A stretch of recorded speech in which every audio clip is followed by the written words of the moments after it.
Ang taon ay 2036, at mayroong nagaganap na isang digmaang sibil sa silangang Europa. Dumating ang tropa ng mga Amerikano sa lugar upang magsilbing tagapagtaguyod ng kapayapaan, lalo na sa magulong hangganan na kontrolado ng isang warlord na si Victor. Iilang tao lamang ang nakakita sa mukha nito. Mabilis na lumaganap ang kapangyarihan ni Victor, kaya nagpa siya ang Pentagon na gumamit ng mga robot na sundalo na kilala bilang mga GUMP.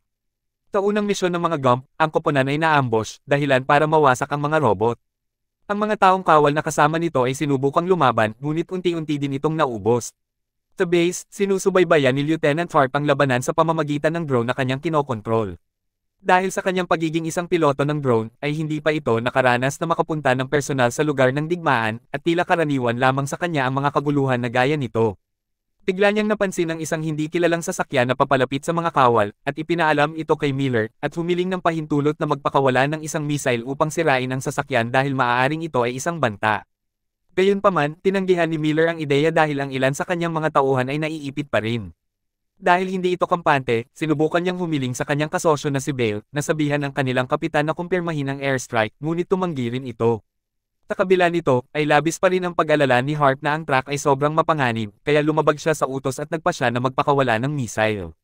Tumabog ang sasakyan at nasawi ang ilang mga Amerikanong sundalo na itinuturing lamang nitong mga casualties sa digmaan. Makalipas ang ilang sandali, iniharap si Harp sa hukuman ng militar, kung saan ipinagtanggol niya ang kanyang desisyon dahil kahit napatay niya ang 2 lalaki at isang grupo ng mga robot, ay nailigtas naman niya sina Miller at ang 38 iba pang mga sundalo.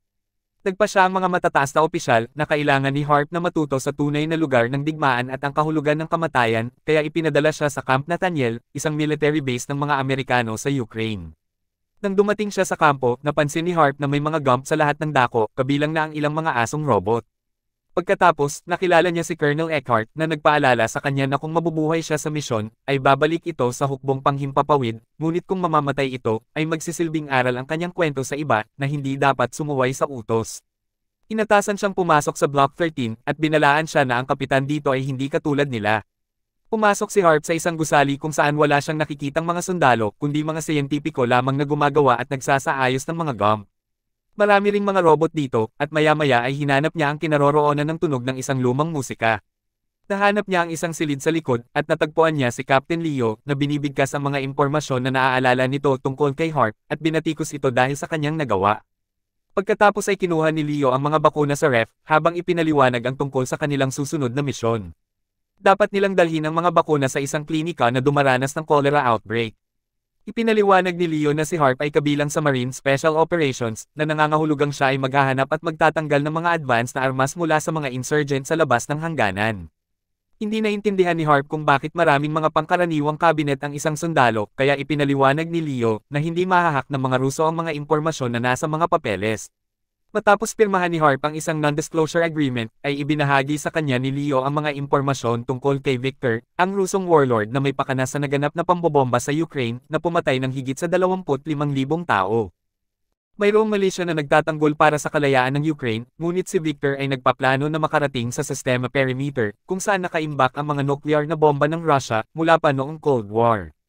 Kailangan nilang mapigilan si Victor sa paggamit ng mga nuclear, kaya pagkatapos nilang maihatid ang mga bakuna, ay kailangan nilang mangalap ng impormasyon sa susunod na hakbang ni Victor. Tila ay aalis na sa loob ng ilang minuto, kaya pumunta si Leo sa isang silid upang maghanda. Nagulat si Harp nang makita ang katawan ni Leo, at nalaman niya na ang kapitan pala ay isang android super soldier. Sa kanilang paglabas, ay ipinaliwanag ni Leo na hindi siya isang artificial intelligence na tulad ng mga GUMP, at ang impormasyon na ito patungkol sa kanya, ay itinuturing na classified. Gayunpaman, nang makita niya ang ibang mga sundalo na inaapi ang isang GUMP, ay sinigawan niya ang mga ito. Inihayag din niya, na si Harp ay hindi lamang naatasan, kundi pinili siya ni Leo dahil kailangan niya ng isang taong may kakayahang mag-isip ng hindi pangkaraniwan. Habang inilagay ni Harp ang kanilang mga bagahe sa sasakyan, ay bigla siyang hinawakan ni Miller at ng kanyang mga tauhan, pagkatapos ay binugbog at binastos ito dahil sa pagpatay ni Harp sa 2 nilang kasamahan. Bago pa ito lumala, ay pinigilan sila ni Leo, at pagkatapos ay umalis na sila gamit ang sasakyan ng kapitan, kasama ang isang grupo ng mga sundalo na sumusunod sa kanila, sakay ng mga armored na sasakyan. Inihayag ni Leo na nasa labas na sila sa teritoryo, kung saan madalas ang mga pag-atake ng mga kalaban at wala ng kontrol ang hukbo ng mga Amerikano. Ipinakita ni Harp ang larawan ng kanyang kasintahan kay Leo, at binibiro siya nito. Sa wakas ay narating nila ang isang mahirap na bayan, na puno ng mga armadong tao. Napatigil sila dahil nabara ng isang aid truck ang daanan na sinasamantala naman ng mga mamamayan. Iniwan ng mga sundalo ang kanilang mga sasakyan, kasama ang ilang mga gump upang subukang buksan ang daanan, ngunit hindi natuwa ang mga lokal na makita sila at nagsimulang magtapo ng mga bagay sa mga sundalo. Ang isa sa mga gump ay natamaan na agad namang gumanti ng pamamaril sa nakatama nito. Ang sitwasyon ay mabilis na lumala, ngunit sinabihan ni Leo ang kanyang mga tauhan na maghintay lamang dahil mayroon siyang plano. Ibinaba niya ang kanyang mga armas at lumapit sa leader na nakaangat ang mga kamay, habang inihayag nito na wala silang masamang intensyon at ipinaliwanag na nais lamang nilang maghatid ng mga bakuna. Sa wakas ay pinahintulutan sila ng mga lokal na dumaan, ngunit ang kapalit nito ay ang aid truck na pinahintulutan naman ni Leo. Labis na naguguluhan si Harp dahil sa halip na pigilan nila ang mga armadong lalaki, ay hinayaan lamang nila ito ngunit ipinaalala sa kanya ni Leo ang kanilang mga prioridad. Bigla silang binaril ng isang grupo ng mga kaaway mula sa mga nakapaligid na mga gusali. Ito pala ay mga tauhan ni Victor na sadyang pinatigil ang aid truck upang harangan ang daan. Nagsimula ang isang matinding bakbakan at nagsimulang magpalipad ang mga kalaban ng kanilang mga espesyal na mga granada na panglaban sa mga gump. Maraming mga gusali ang tinamaan ng mga ligaw na mga bomba na naging sanhi sa pagguho ng mga pader. Ito ang unang pagkakataon ni Harp na sumabak sa gyera ng walang drone at kinailangan niya ng ilang saglit bago makarecover mula sa mga malalakas na mga pagsabog na bahagyang nagpapabingi sa kanya. Imposibleng manalo ang mga Amerikano sa loob ng maiksing panahon, kaya sinabihan ni Miller sina Leo at Harp na umalis, dala ang mga bakuna habang nagpapaputok ang mga sundalo para makatakas sila. Nakuha ng dalawa ang kanilang mga bag at agad na tumakbo palayo, pagkatapos ay dumaan sila sa isang lumang gusali para makaalis sa bayan at marating ang nayon. Habang naglalakad patungo sa kanilang destinasyon, ay ipinaliwanag ni Leo na sinadya siyang gawing itim na lalaki ng Pentagon dahil hindi katulad ng ilang mga puting Amerikano, ang kanyang mukha ay nagpapahayag ng neutralidad na nagpapakalma sa mga tao. Sa kanilang pagtawid sa gubat ay nakakita sila ng mga bangkay sa daanan. At sa wakas ay narating din nila ang isang kampo ng mga nasalanta ng digmaan, ngunit hindi nila alam na sinusundan pala sila ng isang lalaki. Habang ibinigay ni Leo ang lahat ng supply sa isang doktor, ay pinagmasdan ni Harp ang mga nasalanta na ginagawa ang lahat para lang mabuhay, at unti-unti nitong nauunawaan ang hirap na naidudulot ng digmaan.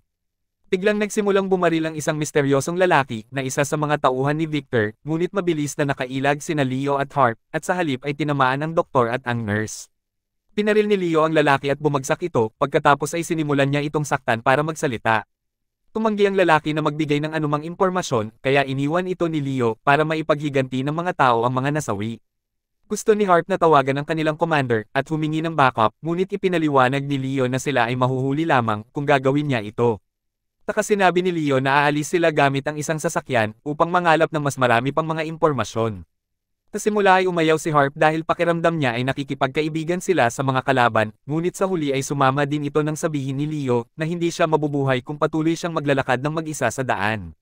Habang nasa sasakyan, ay sinabi ni Leo kay Harp na tama ang ginawa nito na magpakawala ng missile at sa pagligtas sa 38 sundalo, kapalit ang 2 buhay. Pagkatapos ay pinahawak ni Leo si Harp sa kanyang braso na malamig tulad ng isang bakal upang ipaalala sa kanya na siya ay nagpapanggap lamang na tunay na tao at sa makatuwid ay may kakayahan din itong lumabag sa kanyang mga alituntunin sa ilang mga sitwasyon at kumilos sa sarili nitong kagustuhan. Maya-maya ay nakarating sila sa isang nawasak na bayan na may nag-iisang gusaling nakatayo at natuklasan nila na ito pala ay isang bahay ampunan na puno ng mga bata na nakikipaglaro sa mga gump. Nakilala ni Harp ang kaibigan ni Leo na si Sofia na mayroong impormasyon tungkol sa mga nuclear bomb. Inihayag nito na ang mga sekretong access codes na kailangan ni Victor upang mapakawalan ang mga nuclear missiles ay nakatago sa isang vault na nasa isang lugar sa loob ng kanilang lungsod mismo. Hindi nito alam ang eksaktong lokasyon, kaya kailangan nilang puntahan ang isang dealer ng mga armas upang makuha ang ibang mga detalye. Bago sila umalis, ay bumili muna si Leo ng mga ilegal na armas mula kay Sofia dahil iyon lamang ang paraan para kumita ito ng pera upang matustusan ang bahay ampunan na pinamamahalaan niya. Nadismaya si Harp nang malaman nito na hinahayaan lang ni Leo ang mga ganoong aktibidad, at nang ipinaalam ni Leo kay Sofia na ito ang unang araw ni Harp sa trabaho, ay tinanong niya ito kung ano ang naiisip ni Harp sa trabaho nito. Lumalabas na ang karamihan sa mga bata ay hindi naulila dahil sa digmaan sa loob ng bansa, at sa halip ay naulila sila dahil sa mga pambobomba ng mga Amerikano. Pagkatapos ay pumunta ang tatlo sa pamilihan upang hanapin ang dealer ng mga armas. Nagpanggap ang isang gwardya na wala ang hinahanap nila, dahilan para itulak ito ni Leo sa pintuan upang ito'y mabuksan, ngunit bigla silang inatake ng mga lalaki sa loob. Ginamit ni Leo ang kanyang malakas na katawan upang pabagsakin ang lahat ng mga kalaban bago hinuli ang dealer upang tanungin tungkol sa lokasyon ng vault. Tinubukan ng isang nagtatagong kalaban na atakihin si Sofia, ngunit may kakayahan din itong ipagtanggol ang kanyang sarili, at mabilis niya itong natalo. Tinubukan ng isang lalaki na salakayin si Leo, at ito ay nagbigay daan para makatakas ang dealer. Gayunpaman, ay mabilis itong hinabol ni Leo, at sa wakas ay umamin din ito, na siya ang nagbenta ng mga Russian gumps kay Victor, at ang nagbigay sa address ng bangko kung nasaan ang vault. Bago umalis ang grupo, ay pinatay muna ni Sofia ang dealer dahil sa pagiging traidor nito. Pagkatapos ay pinatay din ni Leo ang driver ng dealer, at ginamit nila ang sasakyan upang makarating sa bangko. Nagpilit si Harp na tumawag ng backup, kaya't sa wakas ay inamin ni Leo ang katotohanan. Inihayag nito na ang kanyang investigasyon sa perimeter ay ipinatigil na, at nais ng Pentagon na i-shutdown na din si Leo. Ang ibig sabihin nito, ay lahat ng kanilang mga ginagawa ay paglabag sa mga alituntunin. Nagpanik si Harp dahil magiging mas malala pa ang kanyang sitwasyon sa mga mas nakakataas na mga opisyal kung malalaman nila ito, ngunit sinabihan ito ni Leo, na malaya itong umalis kung sa palagay niya, ay hindi karapat-dapat na labagin ang mga patakaran upang hulihin si Victor, at sa huli, ay nagpasya din itong manatili. Sa wakas ay nakarating din sila sa kalye kung nasaan ang bangko, at ipinaliwanag ni Leo na kayang madetect ng mga Ruso ang signal ng kanyang tracker, kaya kailangan itong alisin ni Harp mula sa kanyang katawan. Gamit ang isang kutsilyo, ay nagawang mabuksan ni Harp ang advanced na sistema ni Leo at pagkatapos natanggalin ang tracker, ay nagulat ito nang makitang mabilis na naghilom ang mga sugat. Pagkatapos ay kumuha muna sila ng mga armas bago sumugod sa bangko, at habang naglalakad ay napansin nila ang mga patay na katawan sa loob ng mga sasakyan, sa kalye, at ang mga patay na gwardiya sa hagdanan. Dahan-dahang pumasok ang dalawa sa loob, at tahimik na pinatay ang isang kalaban. Nagbago ang isip ni Leo, at sa wakas ay pinahintulutan din nito si Harp na tumawag kay Eckhart para humingi ng backup. Nakakita si Harp ng kalaban at sinubukan niya itong barilin, ngunit mabilis itong pinigilan ni Leo dahil alam nito na puno ng mga bihag ang gusali. Tinuro ng isang empleyado kung saan matatagpuan ang vault, kaya inatasan ni Leo si Harp na iligtas ang mga bihag, at siya na ang mag-isang pumunta sa vault. Nagsimulang kumilos si Leo, at bumaba ito sa ibabang palapag, kung saan siya ay nakikipaglaban sa mga tauhan ni Victor gamit ang kanyang baril at mga kamao. Biglang lumitaw ang isang Russian gump at hindi ito kayang matalo ni Leo gamit lamang ang pangkaraniwang baril, kaya binigyan ito ni Harp ng grenade launcher na ginamit ni Leo laban sa gump dahilan para sumabog ito. Pagkatapos ay tinawagan ni Harp si Eckhart upang humingi ng backup habang dinala ang mga bihag palabas. Patuloy na tumatakbo si Leo sa mga koridor kung saan nakaharap na naman nito ang isa pang gump na natalo naman nito agad gamit ang isang granada. Sa labas ay pinalaya ni Harp ang lahat ng mga bihag at nagmasid habang dumating ang sasakyan ng mga Amerikano. Nalaman nito na nagpadala lang pala si Eckhart ng mga gumps sa halip ng mga taong sundalo. Sa sandaling iyon ay nakarinig siya ng mga sigaw at nakita ang mga Ruso na lumalabas na may hawak na mas marami pang mga bihag kasama ang mga gumps na kakampi nila. Tinubukan ni Harp na makipag-usap ng mapayapa ngunit napansin ng isang gump na ang isa sa mga bihag ay may banta sa buhay kaya pinatay nito ang lalaki na nagdulot ng isang bakbakan sa pagitan ng dalawang grupo ng mga robot. Tinubukan ng ilang mga bihag na tumakas ngunit nasawi rin ang mga ito. Umikot si Harp at ginabayan ang mga natitirang bihag patungo sa isang cafe upang makatakas sa likuran. Tumawag ulit si Harp kay Eckhart upang itanong kung bakit hindi ito nagpadala ng mga Marines. Sa halip na magpaliwanag ay inihayag nito na may drone na papalapit sa lugar kaya't kailangan niya nang umalis agad. Pinutulan ni Harp ang planong ito dahil may mga sibilyan pa ring malapit sa lugar at si Leo ay nasa loob pa ng gusali, ngunit tumugon si Eckhart ng parehong sagot na naisip ni Harp noon na sila ay mga collateral lamang. Samantala, sa loob ng bangko ay napabagsak na naman ni Leo ang isa pang robot bago tumalon sa salaming pinto upang atakihin ang mga Ruso. Nilabanan niya ang karamihan sa kanila, ngunit ang lalaking may hawak ng mga launch code ay tumakbo sa taas at binaril si Leo sa dibdib. Sa kabutihang palad ay hindi natablan ng katawang android ni Leo at hinabol niya ang lalaki hanggang umabot sila sa bubungan kung saan binaril niya ito. Ang lalaki ay bumagsak matapos matamaan ng ilang beses at itinulak ito ni Leo para mahulog sa bubungan bago ginamot ang kanyang sugat at kinuha ang mga launch code. Sa kabilang dako, si Harp ay nagpasyang manatili pa ng ilang minuto upang tulungan ang pinakahuling sibilyan. Binaril niya ang isang Ruso upang mailigtas ito, pagkatapos ay tumakbo sila patungo sa loob ng cafe bago dumating ang drone at nagpakawala ng missile para pasabugan ang gusali. Ilang sandali pa ang lumipas, si Harp ay lumabas mula sa gusali na nahihilo at nakita ang mga bangkay na nasusunog sa kalsada. Nakapagtago rin pala si Leo bago ang pagsabog at pagkatapos ay tinulungan nito si Harp at isinakay sa kotse upang magpatuloy sa kanilang misyon. Nang bumuti na ang pakiramdam ni Harp, ay kailangan nitong harapin ang kanyang konsensya sa pagsuway niya sa utos dahil ngayon ay nauunawaan na niya na siya ay isang mamamatay tao. Pagkatapos ay napansin nito na hawak pa rin ni Leo ang mga launch code at hinihiling sa kanya na tawagan ang kanilang mga pinuno, ngunit tumanggi si Leo at nagtanong si Harp kung ano talaga ang tunay na nangyayari. Ibinunyag ni Leo na pinili niya si Harp dahil ang kanyang Android backup system ay nagbibigay sa kanya ng kakayahang ibaliwala ang awtoridad ng tao kung ang tao ay gumagawa ng mga maling pagpapasya, at si Harp ay isa sa mga taong iyon. Sa katunayan, ang chip na tinanggal niya mula sa katawan ni Leo ay hindi isang tracker, kundi isang kill switch na magdi-disable kay Leo kung sakaling lumabag ito sa mga alituntunin, at dahil sa pambobomba ng drone, ay iniisip ni Eckhart na sila ay patay na rin, kaya malaya na silang makakakilos.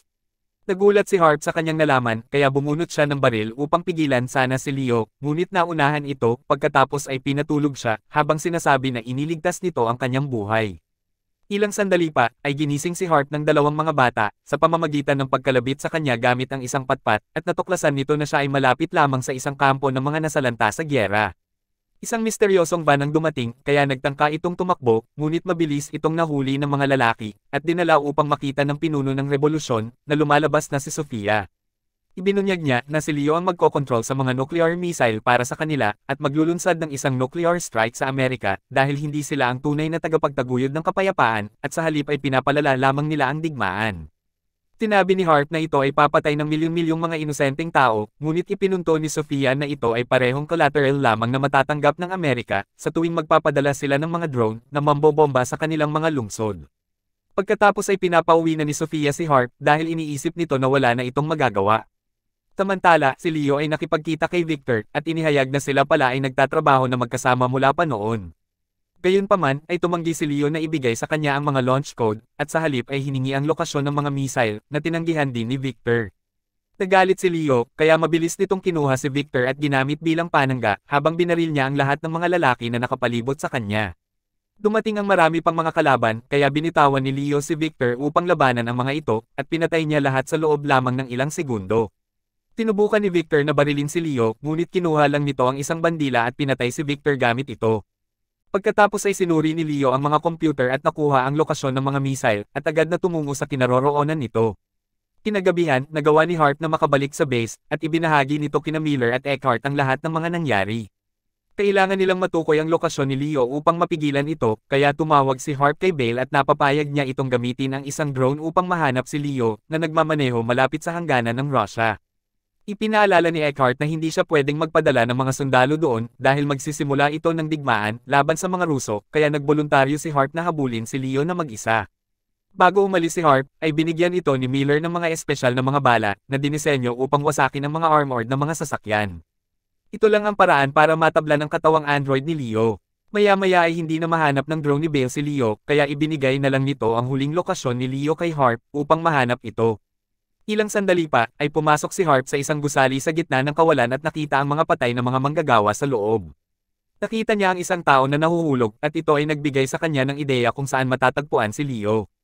Maingat itong pumasok at sa wakas ay narating nito ang control room at natuklasang tapos na si Leo sa pag-install ng mga launch code. Tinubukan ni Harp na pumasok sa kwarto ng mga nuclear, ngunit naunahan siya ni Leo at diniin ito sa pader. Tinubukan ni Harp na barilin ito gamit ang kanyang pangkaraniwang baril, ngunit wala itong naidulot na pinsala.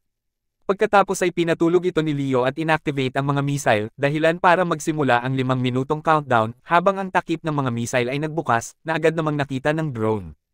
Sa sandaling iyon, ay nagising si Harp at binaril si Leo gamit ang incendiary na mga bala, na agad na sumunog sa katawang android ni Leo.